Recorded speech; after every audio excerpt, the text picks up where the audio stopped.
Oi, gente, tudo bem? Hoje a gente vai falar das principais diferenças entre o trabalhador do tipo empregado, o prestador de serviços autônomo ou o MEI. Vamos lá dar uma olhadinha nesse material aí. Bem, inicialmente a gente vai definir o seguinte, que a gente tem um conceito trabalhista e um conceito previdenciário para cada um deles.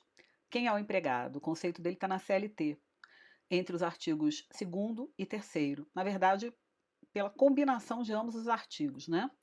Quem é o trabalhador do tipo empregado? É uma pessoa física que presta serviços de forma pessoal, habitual, subordinada e onerosa. Em relação a essas características, isso aí a gente vai ver num outro vídeo. Direito previdenciário sofre desconto de suas remunerações na folha de pagamento. Então, como é que funciona o trabalho do empregado? Ele trabalha o mês inteiro, recebe até o quinto dia útil do mês subsequente. O mês que ele trabalha é chamado de competência e a empresa tem até o quinto dia útil do mês subsequente para pagar os salários do seu empregado e até o dia 20 para recolher as contribuições previdenciárias derivadas desse pagamento de salários. Observem que quando eu falo remuneração, eu falo salário. Esses conceitos também eles são diferenciados quando a gente trata de direito do trabalho e previdenciário. Como é que funciona essa contribuição? O empregador desconta na folha de pagamento entre os percentuais de 7,5% a 14%, respeitando um limite mínimo, que é sempre o salário mínimo, e um limite máximo, que varia a cada ano. Em 2024, esse limite máximo ele foi para R$ 7.786.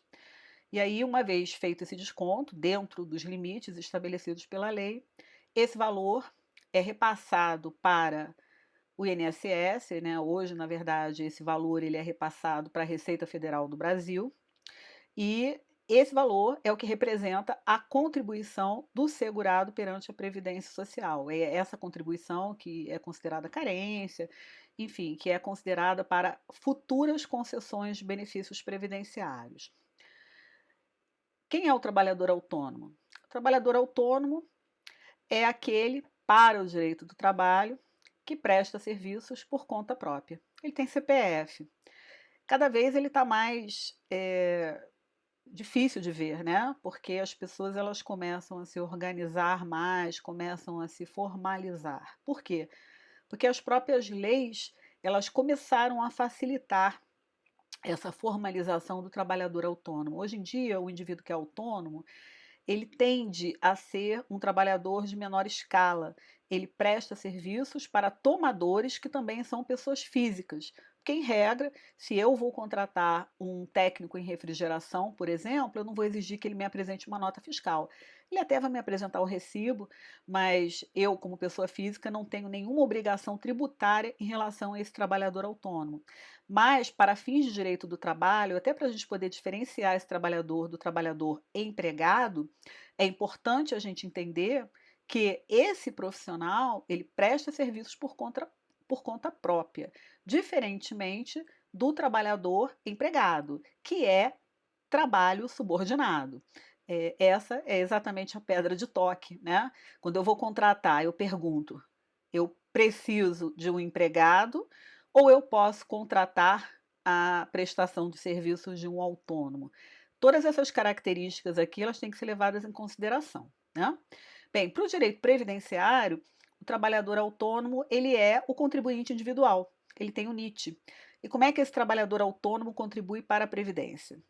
Quando o trabalhador autônomo ele presta serviços para um tomador de serviços, pessoa física, esse trabalhador autônomo ele fica responsável pelo próprio recolhimento previdenciário. Então, qual seria a maneira dele recolher? Ele deveria pegar dentro do mês todos os serviços que ele fez, somar e calcular 20% sobre o valor dos serviços que ele fez e repassar para a Previdência Social através de uma guia previdenciária. Ele tem a opção de não fazer isso e contribuir de uma forma diferenciada, de uma forma simplificada, recolhendo somente 11% sobre um salário mínimo. Então, esse trabalhador autônomo ele tem duas formas de recolher quando ele presta serviços para pessoas físicas. Ou ele opta por um sistema simplificado, onde ele recolhe somente 11% de um salário mínimo e, consequentemente, como o sistema é retributivo-contributivo, ele vai, ao se aposentar, receber somente o quê? O benefício de aposentadoria no valor de um salário mínimo, até porque ele recolheu a vida toda de uma forma simplificada, diferenciada, né?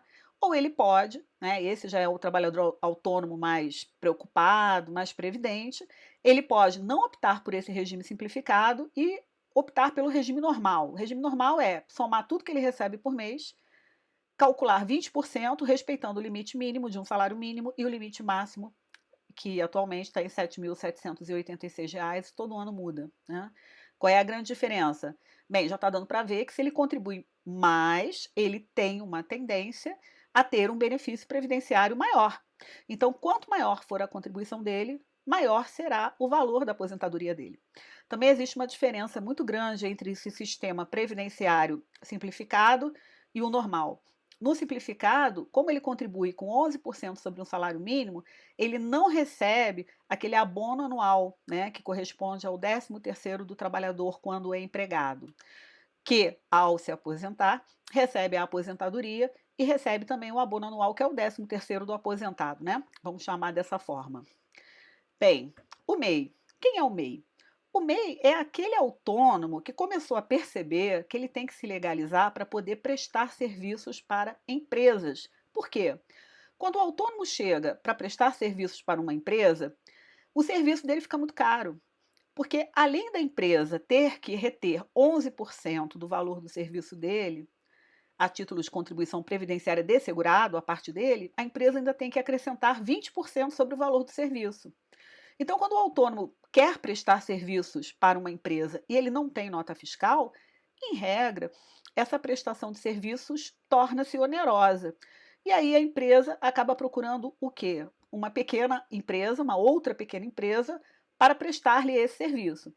E aí, o governo também começou a perceber que esse autônomo, aquele que tem que recolher 20% sobre o valor dos serviços dele, em regra, não contribui e não há formas efetivas de controlar se ele contribui ou não. Criou-se um sistema simplificado de legalização desses autônomos, que é o MEI. Aquele autônomo que é um prestador de serviços pessoa física, ele na verdade ele é um microempreendedor individual. Então ele se cadastra dentro do sistema, ele tem que preencher alguns requisitos, dentre eles ele não pode ter uma renda anual superior a R$ 81.000, o que corresponde a R$ 6.750 por mês, então ele tem que ficar muito atento. Olha, eu sou autônomo, estou trabalhando a beça, estou pegando vários clientes, meu faturamento está aumentando. Então eu tenho que ficar muito atento pelo seguinte: a forma de pagar impostos do MEI, ela é diferente do microempresário, né? E da empresa de pequeno porte. Então a gente tem que tomar cuidado com isso. Porque uma vez que eu ultrapasse esse faturamento, que é fator que estabelece o que eu sou, eu passo a dever tributos. Então eu tenho que ficar muito, muito ligado no valor que eu estou efetivamente faturando, né?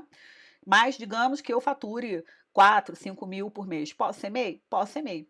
Como é que funciona? Eu passo a ter um CNPJ, posso abrir conta, posso emitir nota fiscal e passo a ser segurado da Previdência. Por quê? Porque dentro dos tributos que eu recolho lá no DAS, né, que é o documento de arrecadação do Simples, consta um percentual de 5% de um salário mínimo. E aí vale uma dica, o MEI também, ele vai se aposentar com base em um salário mínimo. Não tem jeito, porque ele contribui com base em um salário mínimo e o percentual dele é baixo. Agora, ele pode complementar essa contribuição através de um código próprio e contribuir de uma forma diferenciada, para que, ao se aposentar, ele tenha um benefício previdenciário maior. E aqui a gente teria também a dúvida: esse microempreendedor individual ele vai ter direito ao abono anual? Claro que não, ele é microempreendedor individual, ele é uma empresa, né? Então, pagando somente 5% sobre um salário mínimo, ele também não vai ter direito ao abono anual, que seria o 13º, né, do segurado da Previdência, que contribui de forma ordinária, né, e não simplificada. Bem, cuidado com uma coisa. Algumas atividades não são permitidas para o MEI. Isso quer dizer o seguinte: eu tenho uma lista, né, nesse site que a gente tem aí da Receita Federal, de atividades que são permitidas. Tá, eu quero ser MEI, exemplo. Ou melhor, eu sou empresária e não quero ter empregado, não quero contratar autônomo por questões tributárias. Posso contratar um MEI? Depende. Se você vai contratar um MEI para a prestação de serviços específicas de MEI, e aí a gente tem uma lista de serviços que são possíveis. Tudo bem, ele vai emitir nota, tudo bem, ele vai prestar serviços de forma eventual, nenhum problema. Mas se você, na verdade, precisa de um empregado e está mascarando esse vínculo dele de empregado através de um sistema de MEI, você pode vir a ter sérios problemas futuramente, tais como, né? Eu não falei, mas vou falar agora. O trabalhador empregado, ele tem direito a férias anuais, recolhimento de fundo de garantia, 13º salário, quando ele é mandado embora tem que ter aviso prévio, enfim, basicamente isso todo mundo sabe. O MEI não. O MEI ele presta serviços, ele emite a nota dele, e quando a gente não quer mais que ele preste serviços, a gente simplesmente não pede mais os serviços dele, e ele não tem nenhum direito trabalhista, assim como o trabalhador autônomo. Qual é o grande problema da gente contratar um MEI no lugar de um empregado, né? Um trabalhador que necessariamente tem que ser empregado. Ele pode correr atrás, né, entre aspas, dos direitos dele e cobrar aqueles direitos que seriam típicos da atividade que realmente ele prestava. Ele era empregado, ele não era MEI, né? E aí isso acaba virando um grande passivo trabalhista, né? A gente tem que tomar cuidado com isso. E o que eu coloquei aí? O MEI, né, ele recolhe através do documento de arrecadação do Simples Nacional um valor específico de ISS, quando ele é prestador de serviços. Aí vai depender da classificação, da inscrição que ele fez de acordo com a atividade que ele vai prestar, que está nesse link aí. Se ele procurar, por exemplo, há pouco tempo atrás, me perguntaram se síndico de condomínio poderia ser MEI. Não, não pode. Você vai lá buscar nas atividades que existem, pelo menos a última vez que eu vi não podia, e você não encontra um cadastro para MEI de síndico. O síndico não é considerado microempreendedor individual, tá certo? Então, se o indivíduo é prestador de serviços, ele vai recolher R$ 5 de ISS, R$ 1 de ICMS para comércio e indústria e 5% sobre o salário mínimo, né? O benefício dele não vai gerar abono anual, e se ele quiser recolher e contribuir de uma forma mais abrangente para o sistema previdenciário, de modo a ter futuramente um benefício melhor, ele pode recolher uma diferença de 15% com um código específico que é o de 1910, né? Qualquer dúvida, estamos à disposição, espero ter sido útil. Se você gostou do vídeo, dê o seu like, inscreva-se no canal e compartilhe, porque essas informações são muito importantes para grande parte dos trabalhadores, dos pequenos empreendedores, ok? Até mais!